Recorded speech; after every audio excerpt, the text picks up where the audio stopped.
Business Focus, brought to you by KCB. KCB, making the difference.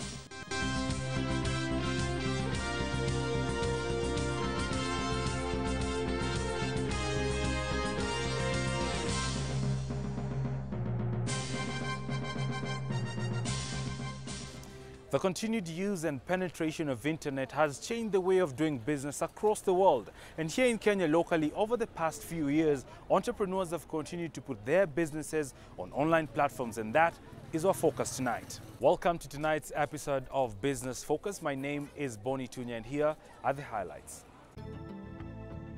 We review the economic potential of online marketing. We talk to a blogger who tells us how money is made through blogging. And in the regional markets, we bring you the story of Mimi Collections and tell you how they reach their clients through online platform. We do welcome your feedback on our official Facebook and Twitter handles on your screen right now. But remember, you can also write us on our email address, that is bf@standardmedia.co.ke.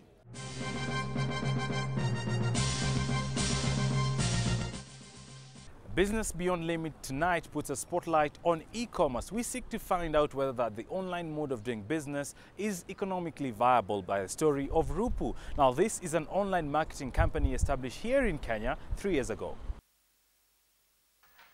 Marketing a product is an important factor when it comes to doing business.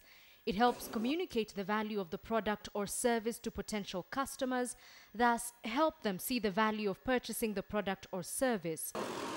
There are several ways of marketing, but in the last few years, entrepreneurs have devised new ways to better position products and services as well as reach a wider market. Rupu is an online marketing company established 3 years ago by a group of young entrepreneurs. But what is it that motivated these entrepreneurs to come up with this unique idea? When we were starting out Rupu, we looked at a business model called Groupon in the United States. And Groupon was actually the biggest growing company in the world at the time, in terms of their profitability, in terms of their size. So we sat down and said, why don't we try something out like this in Africa?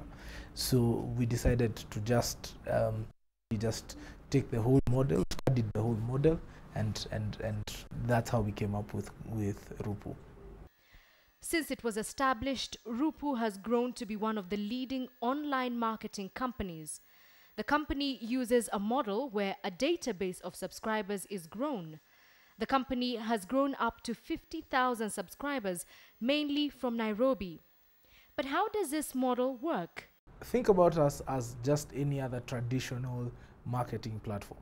What we do is we say, for example, if you have a marketing budget, if you're selling your watch, and your marketing budget is about 200,000 shillings. Let's assume you're selling the watch at 2,000 shillings. Then we come to you, and our sales team comes to you, and they tell you, we want to market the product for you on our email database, on our 50,000 people who interact with us every day, on our 80,000 people who interact with our social media platforms. So what happens is, we now tell you, you had 200,000 to spend. Move this 200,000, instead of just spending it on a marketing initiative, right? Use it as a discount, right? Pass the discount on to 100 would-be buyers. Yeah. So what you do is, then you discount your product by 50%, so it goes for 1,000 shillings. So in essence, what happens is your marketing budget covers for the discount that is passed on, but the discount is now passed on to the consumer. The subscribers, who primarily form the potential client base, are engaged on a daily basis by a team of employers through different online platforms. We have 3 platforms on which we engage. We engage mainly on email databases. These people sit on our email database, so we engage them with a newsletter every day, right? A newsletter telling them about the deals we have. We also engage them on Facebook and Twitter, right? So on Facebook and Twitter, then they are able to now actually see the deals of the day. We also use Google AdWords and the Google platforms in terms of advertising. So if, for example, you searched for, using the example I give, if you searched for a watch for sale in Nairobi, you would see Rupu come up first in your Google search. Rupu markets products or services for companies, but what range of products does it market? We are an open platform. We're a marketer. So we do not have a basic list of things that we can say these are the only things we do. What we have is we have different categories on our platform. So we have health and beauty. We have home living. Sorry. So, for example, if I talked about health and living, we're talking about the gyms, the gyms in the area. We're talking about spas. We're talking about people who sell vegetables and healthy living products, right? If we talked about home living, we're talking about pots and pans. We're talking about vacuum cleaners. We're talking about nail clippers. We sell anything that any merchant is able to sell, as long as it passes our quality control checks, and as long as this merchant can assure us that they can be able to meet the demand that we will raise, then we're able to sell. It has, however, not been a smooth sailing for Rupu, and as a norm in business, challenges are many. Getting clients to trust you before physically seeing the products is one hurdle these young entrepreneurs have had to deal with. When we started this business, we looked at it and said, how many young people out there are trying to do their own thing? There are so many young people bringing in things from other countries, starting their small businesses, but they can't be able to start shops. So that's how we started. We started by supporting the cottage industry, the Kenyan cottage industry, and supporting our fellow entrepreneurs. Now, as we have grown, we're not losing focus on the entrepreneurs, but what we're also saying is we also have room for the big guys, the big manufacturers who want to pass the discount on to their consumers. Rupu has registered an impressive growth, a clear indication that online ways of doing business have a huge economic potential. Traditionally, if I wanted to buy something, I had to hold it physically before I exchanged money with it. So our challenge has always been to educate the market in terms of how do they pay for a product that they haven't seen. They've only seen photos of it, and they have only read about it on the online. What we have is we have a Rupu guarantee. So our Rupu guarantee states very simply that if you're not satisfied with the product, or if the product doesn't reach you on time, then you get a full refund on the purchase. Now, that for us has been our biggest driver, because then our consumer is able to trust that their money just is not going to be lost. So what we have found is, over time, then the users who have been there start now using it as a regular platform. They're always using it and they tell their friends about it, so it starts growing. So it's all about word of mouth. 3 years down the line, Rupu has empowered a minimum of 60 young professionals. Theirs is a story of success, but this takes brilliant minds and dedication, as well as a constant chase with the changing trends. In terms of business growth, I guess I can say that we are growing in leaps and bounds, right? Because again, remember that the more merchants we have, the more people buy, and the more people buy, the more commissions we make. So as we have grown, we started with a database of about 50 merchants, 50 businesses. Here we call them merchants. So we started with a database of about 50. In the 3 years that we have been existing, we have interacted with over 1,500 businesses in Nairobi alone. In the Emerging Enterprises, we talked to the founder of the Kenya Bloggers Association. Now he tells us how techpreneurs are earning an income through their blogs. This and much more after this break.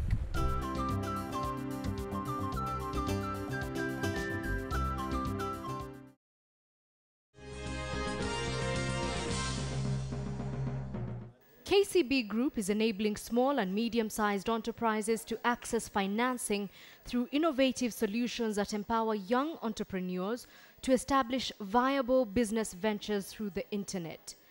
Internet penetration has increased the viability of simple startup businesses across the country. Through social media, young entrepreneurs build a network of business customers. Nominom's Cakes Limited proprietor Naomi Mutua has been using Facebook, Twitter and Instagram to market her cupcake business. Nominom's is a homegrown cupcake startup that today has a pool of customers in many parts of the world thanks to social media advent. In my opinion, the best form of marketing is word of mouth. Someone has tested the product and they liked it and they will recommend it. You can never go wrong with that, as opposed to putting up a billboard where you will have to presume that the product is good and have to try it for yourself. So social media is word of mouth, where you click, you type, yeah? So I am an avid social media user. I am in the business, so why not put my business out there? In the first place, I don't actually pay for advertising. I have a Facebook page and a Twitter page. That's all I needed as an online home to start off. So I simply just put out the pictures of the cupcakes, and in my regular feed, I talk about cupcakes a lot. So people were bound to start asking about them. KCB Group's online banking brings services closer to customers in a convenient, faster and reliable manner. Customers can log on to check their account status, loan repayment schedule and free bills payment. I've banked with KCB as a person for a long, long time. And that's from the heritage of my parents. They banked with KCB, they advised me to go there. I jumped to a few other banks and eventually came back to KCB. So I've had a good relationship personally with my business manager, and she's managed my finances. Okay, I can't complain. And it's personalized service. So when I have a problem, all I need to do is pick up the phone, or even nowadays, I tweet your team and they're very happy to respond. So with the business, it was a natural choice that I would go to KCB. KCB is the largest bank in the region in terms of asset base and branch network and has a presence in 6 countries, namely Kenya, Uganda, Tanzania, Rwanda, Burundi and South Sudan.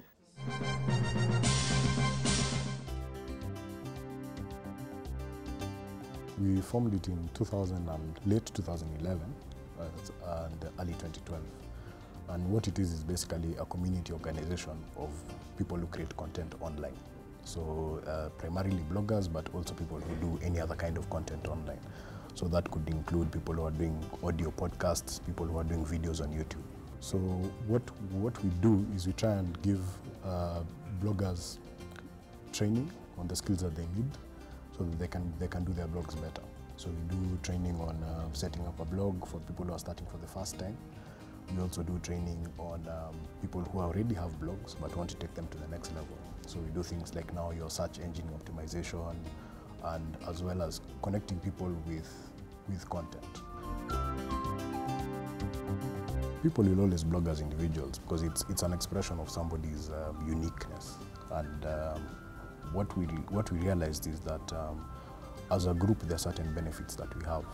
We are able to ask for better rates. For instance, when you're doing advertising campaigns, we are able to do better training because when you have a wider group of people, you understand what their problems are.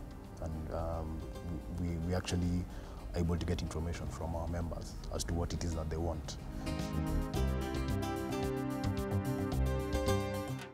It's like any business. A lot of people who blog do it part-time.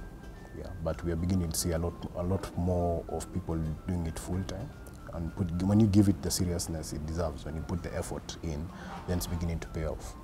So just like any business that you'll be doing, if you put serious effort into it, then the returns will match the effort you're putting in. So if it's something you're doing once in a while over weekends and probably after work, then the returns that you'll get are not the same as somebody who's doing it full-time. Basically, anybody who wants to embrace the new media in their advertising campaigns or in their marketing campaigns. So it could range from small and medium enterprises all the way up to large corporates. Just anyone who feels the need to get into new media. The response has been good. The response has been good. We have seen from a business perspective, the advertising campaigns we are doing, they've been okay so far. I can't complain.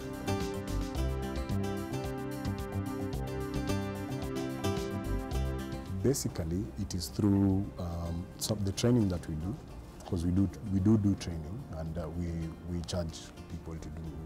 We charge people for training, and that's for now. People, if corporate entities want to get into blogging, then we can offer training and we charge for that. Then we also now do, like I said before, social media campaigns. So somebody is doing a campaign that's existing and they want a social media element, so they want to place advertisements on our members' blogs, then we charge for that, and as an organization we take a commission, but the blogger gets the majority of the money. This week in the regional markets, we will tell you the story of Mimi, an online clothing collection. Now, this company uses its online platform to reach out to its clients across the country.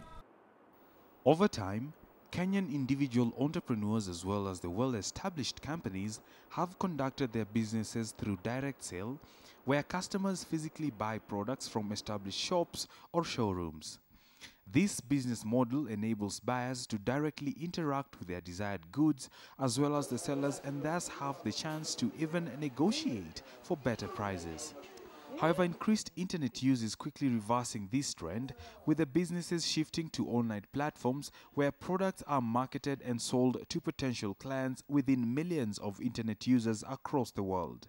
Mimi, a Swahili word for I, is an online company established here in Kenya almost a year ago to tap to the rapidly growing number of internet users, mainly from the feminine gender. A Kenyan entrepreneur established the company and entrusted two young ladies with the management of the shop. Nginda Nganga is a sales and marketing manager in the shop. Being an online shop, we can't really complain. We've seen a lot, and I think Kenya is going really digital. We are having clients buying stuff from outside Nairobi as far as Trans Nzoia, and they believe that their items will actually get to them. The shop deals with clothing and therefore stocks a varied clothing collection with the trending styles that suit different clients' needs and preferences.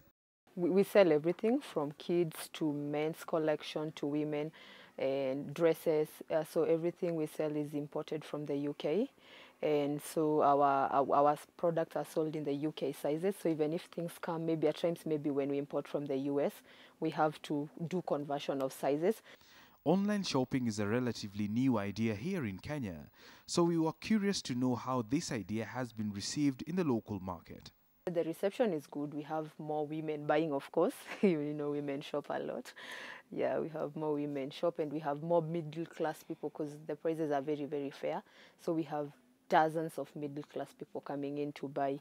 Kenya is going digital. Everybody's on Facebook, everybody's on Twitter. When something happens, everybody knows. So we're having more young people, you know, registering and getting our newsletters and having more clients.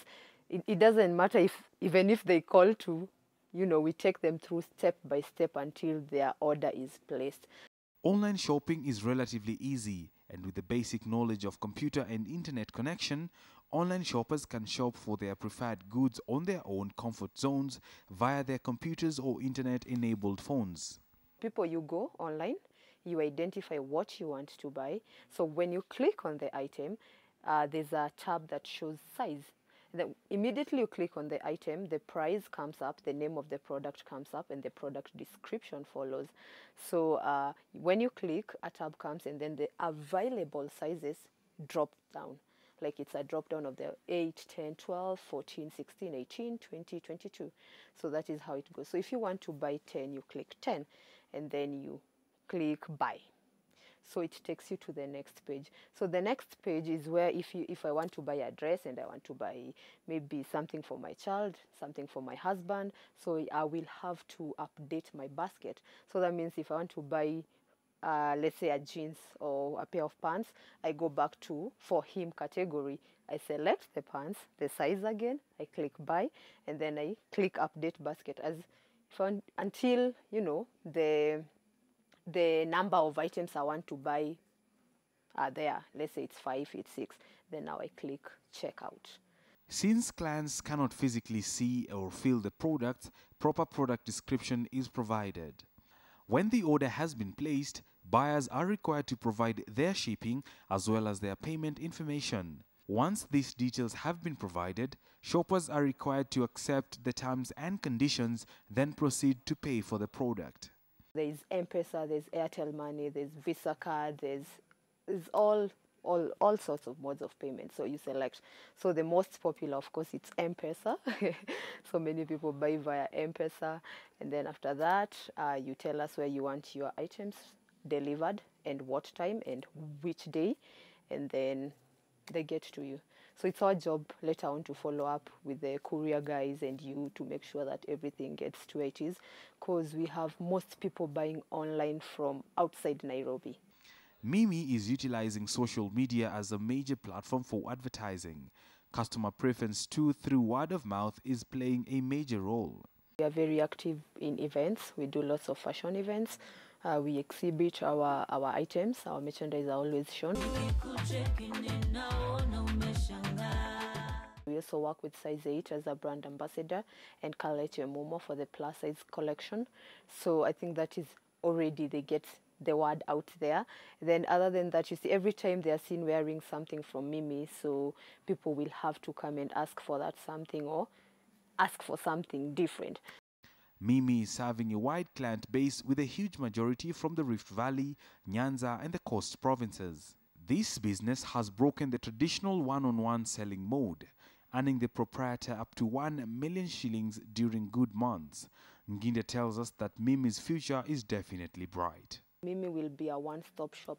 If you want to get spares, if you want to get books, if you want to get toys, it will be that. Yes, we started as a clothing line or a rather clothing company, but we want it to be a one-stop shop where you'll always get whatever you want, and that means we'll have to expand our boundaries, because we also get orders from Tanzania and Uganda, by the way, and we deliver. It is with ideas like Mimi that propel entrepreneurs to greater heights. Going forward, businesses may have to try e-commerce for its varied advantages. Fast, quick, reliable. It saves a lot of time. It saves you a lot of time. You see, people are very busy. People are very, very busy. So imagine you just click on something and buy, and then within 2 hours you have it if you're in Nairobi. If you're outside Nairobi, it has to travel overnight, so you get it tomorrow. It's as fast as that. And if it doesn't fit, you return it the same day. I get it and I send the correct size. It's as simple. You don't have to travel all the way to come and shop. So it's really fast, it's reliable, and it's very effective.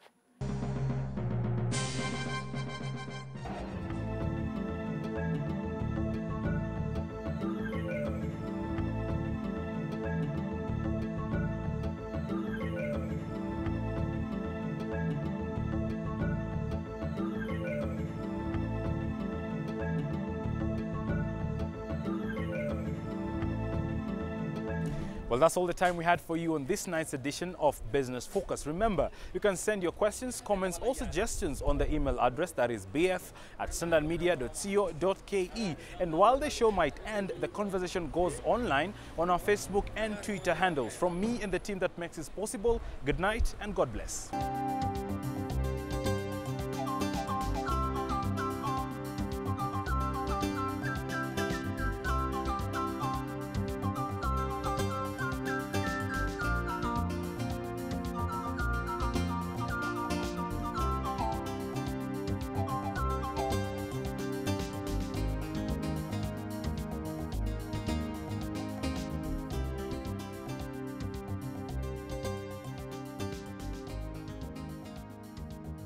Business Focus, brought to you by KCB.